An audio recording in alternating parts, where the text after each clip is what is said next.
আজকে আমি ডিনারের জন্য এই যে মুচমুচে পরোটা করে নিচ্ছি আর মাংস কষা করছি। তো চলো বন্ধুরা, আমার মুচমুচে পরোটা আর মাংস কষাটা কিভাবে বানাচ্ছি তোমরা দেখতে থাকো।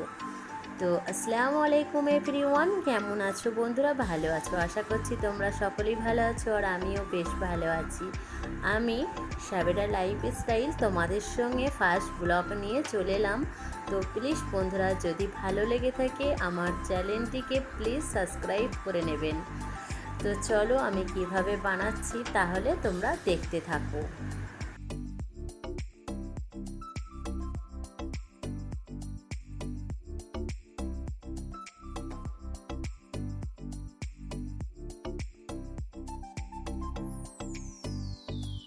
এইখানে আটা মাখাটা কমপ্লিট হয়ে এসেছিল খুব সুন্দরভাবে। আবার আমি পরিষ্কার পরিচ্ছন্নভাবে করে বাসনটাকে আবার খুব সুন্দরভাবে একবার আটাটাকে বেশ সুন্দরভাবে দলে নিচ্ছিলাম, দিয়ে কিছুক্ষণের জন্য ঢাকা দিয়ে রেখেও দিয়েছিলাম, যাতে কিছুক্ষণ যদি আটাটা ঢেকে রেখে দেওয়া হয় আটাটা বেশ খুব সুন্দরভাবে নরম হয়ে যায়।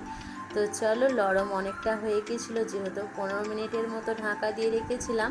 তারপরে আবার এসে আমি গুটি করছি। এবার আমি পরোটাগুলো বানাবো, আর আজকে পরোটাটা বানাবো আমি 4 চৌকো করে। তো চলো বন্ধুরা, আবার দেখতে থাকো।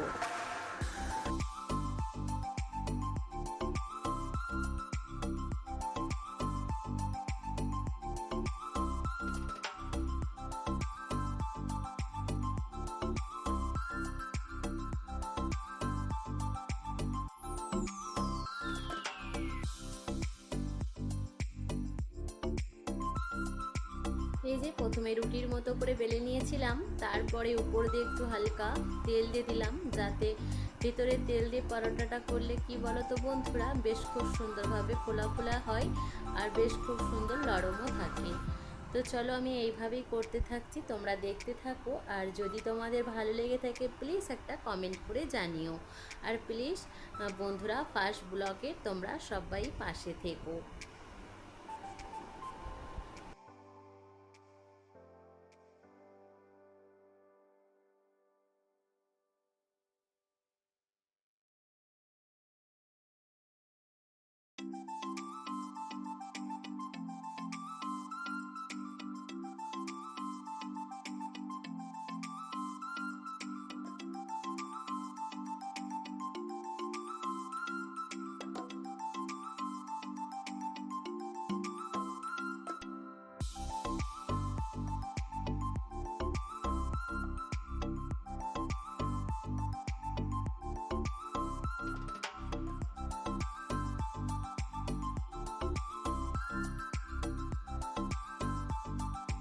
তারপরে এখানে পরোটাগুলো কমপ্লিট হয়ে এসেছিল অনেকটাই। তারপরে চলে এসেছিলাম মাটনটা রান্না করার জন্য। এখানে কী কী নিয়েছি সবটাই তোমাদের সঙ্গে শেয়ার করছি। টমেটো কুচি নিয়েছিলাম, কাঁচা লঙ্কা, ওই সাইডে পেঁয়াজ কুচি, ধনে পাতা, তারপরে এখানে ডালচিনি, লবঙ্গ, তেজপাতা সবটাই এনেছিলাম আর কি। জিরে, ধনে, শুকনো লঙ্কা গুঁড়ো, আদা রসুনের পেস্ট আর কি সবটাই নিয়েছিলাম, যা কিছু দেওয়ার দরকার। খালি দিয়েছিলাম না দই। তো এইটাকে আমি হাতে মেখে খুব সুন্দরভাবে এখানে একে একে করে আমি মশলাগুলো অ্যাড করতে থাকবো। তারপরে আমি হাতে করে মেখে মাংসটা আমি আজকে রান্না করব। আর কি বলো তো বন্ধুরা, হাতে মেখে মাংস রান্না করলে দেখবে টেস্টটা খুব সুন্দর একটা আলাদাভাবে ফিল করে।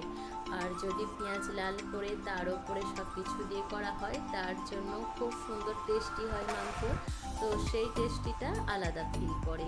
তো আমি ভাবলাম যেহেতু পরোটা করছি তো হাতে মেখেই দেখি একটু বানাই। তো অনেক দিন করা হয়নি। আর সত্যি কথা বলতে বন্ধুরা, আমরা অতটা মাটন খাই না, চিকেনটাই বেশি খাওয়া হয়।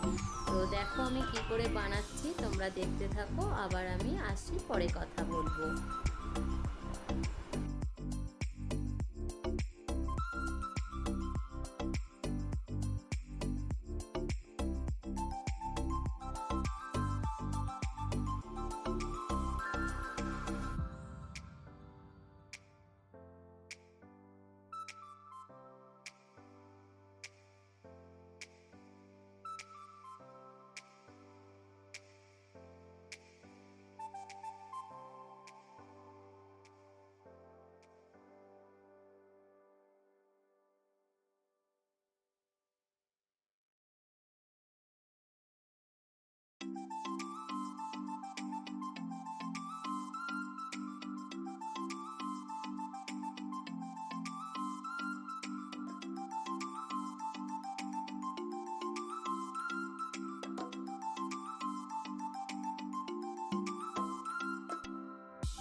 তো আবার চলে এসেছি বন্ধুরা তোমাদের সঙ্গে কথা বলতে।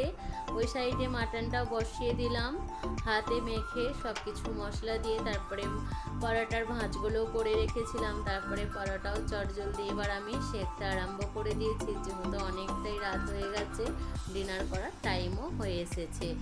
তো চলো বন্ধুরা, কিভাবে পরোটাগুলো বানালাম সবাই দেখতে পাচ্ছ। আর প্লিজ আবার বলছি, তোমাদের সঙ্গে একটা রিকোয়েস্ট করছি, প্লিজ এত দূর পর্যন্ত যদি আমার ভিডিওটা কোনো অংশে ভালো লেগে থাকে, প্লিজ একটা লাইক করে পাশে থেকো। আর প্লিজ বন্ধুরা, এই ফার্স্ট ব্লগটার পাশে সবাই সারা জীবন থাকার চেষ্টা করো। আসছি বন্ধুরা, তাহলে ভালো থেকো, সুস্থ থেকো। আর যে যেখান থেকে আমার ভিডিও দেখবে সবাইকে অনেক অনেক ভালোবাসা আর সবাইকে অনেক অনেক শুভেচ্ছা। Good night. চলো আমরা খাওয়া দাওয়া করে নিই। তো আসছি বন্ধুরা, বাই।